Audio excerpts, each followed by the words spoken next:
আসসালামু আলাইকুম ওয়া রাহমাতুল্লাহি ওয়া বারাকাতুহু।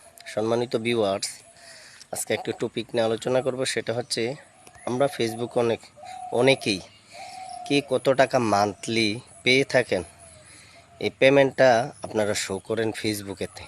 ভাই, আপনার দরকার কি? আপনি চাকরি করেন, এটা কি কখনো একটা অফিসে যদি চাকরি করেন, আপনি কি এটা সবাইকে দেখান এত টাকা পাইছি, এত টাকা এই সেই? এগুলা দেখানোর ভাই দরকার নেই। কারণ ফেসবুক এমন একটা প্ল্যাটফর্ম, এখানে ভালো মন্দ সব লোকই আছে। সুতরাং আপনি কত টাকা ইনকাম করেন এই জিনিসটা ফেসবুকে পাবলিসিটি করার প্রয়োজন নেই। কারণ এটা কারো জন্য ভালো, কারো জন্য মন্দ হয়ে দাঁড়ায়। আজকে আপনি চিন্তা করছেন, আপনি ফেসবুকে এই কঠিন নিয়মকানুন করার কয়েকটি কারণ। একটা হচ্ছে ফেসবুক মনিটাইজেশন দিতেছে, কিন্তু ইনকাম নাই। তার মেন কারণ হচ্ছে আপনি পাবলিসিটি করেন, কত টাকা ইনকাম করেন, 16 লাখ, 17 লাখ, 18 লাখ, 22 লাখ, এগুলা ভাই দেখানোর দরকার কি?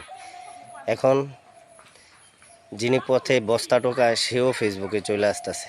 এই কারণে দিন দিন ফেসবুকের এই নাজুক অবস্থা, ইনকামের সোর্স কমায় দিছে, ইনকাম নাই বলেই চলে। সুতরাং আসুন আমরা ফেসবুকের সিস্টেম, পদ্ধতি, ম্যানুয়াল এগুলা মেনে চলি এবং ভদ্রতা বজায় রাখি।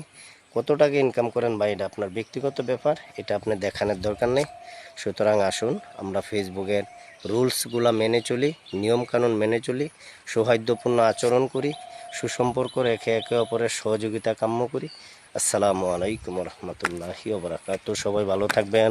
আমার কথায় কেউ মনে কষ্ট পেয়ে থাকলে ক্ষমাস্বরূপ দেখবেন। আসসালামু আলাইকুম।